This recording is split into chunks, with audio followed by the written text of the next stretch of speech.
So I'm here with patient James Mathis at Arrowhead Regional Medical Center, who has undergone really months of treatment on a wound on his right foot. So James, why don't you talk to me about how big was this wound on your right foot when you went into Arrowhead and sought medical treatment? Okay, originally the wound was cut open from small toe up to about this point, and it laid open about this wide. So you're understanding that where his fingers are, that is a huge gaping wound. And then after months of hypotherapy treatment and wound care clinic, it had It closed down some. it closed down some. It got to about this point to where it slowed down, and then when I took on the bone marrow program, where it came in and helped it, I was about here. And within 5 to 6 weeks, the wound was actually closed out to where it pretty much is now.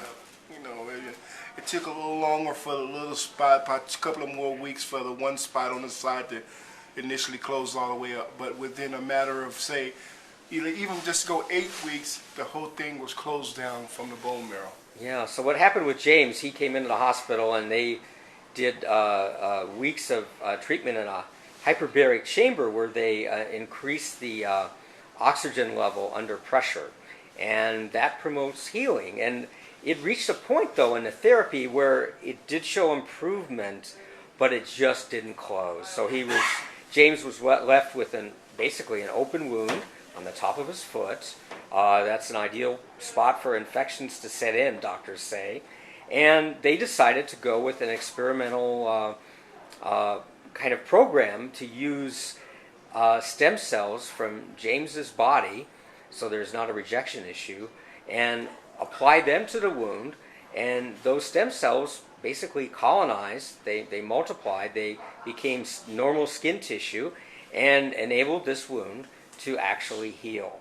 And that probably would never have occurred without this treatment. So James would have been left, I guess, for the rest of his life with an open wound that could be prone to multiple infections, and that's just not a very good outlook. So now the foot is closed. So there's no open wound. He should not get another infection in this area. And so, and the process was not painful at all, right, James? No. Yeah. Yeah. Well, thanks. Now James is in the hospital with an issue on his left foot, and that's unrelated to this, except that they both share diabetes as the issue. Yeah. And James, how long have you had diabetes? I mean, I think you've been diagnosed for how long? Or Between 11 and 15 years now. Yeah.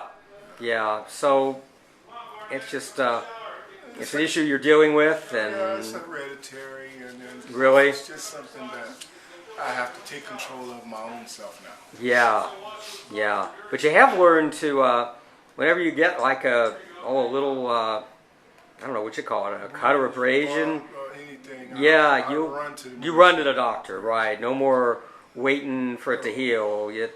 It's a big deal. No more home remedies for me. I run to the doctor. There you go, and that's kind of a lesson that James has learned, and hopefully his life will be much simpler because of it. So, well, James, thanks for your time, and best of luck with your continued healing and management of your chronic condition. Thank you so much. Thank you.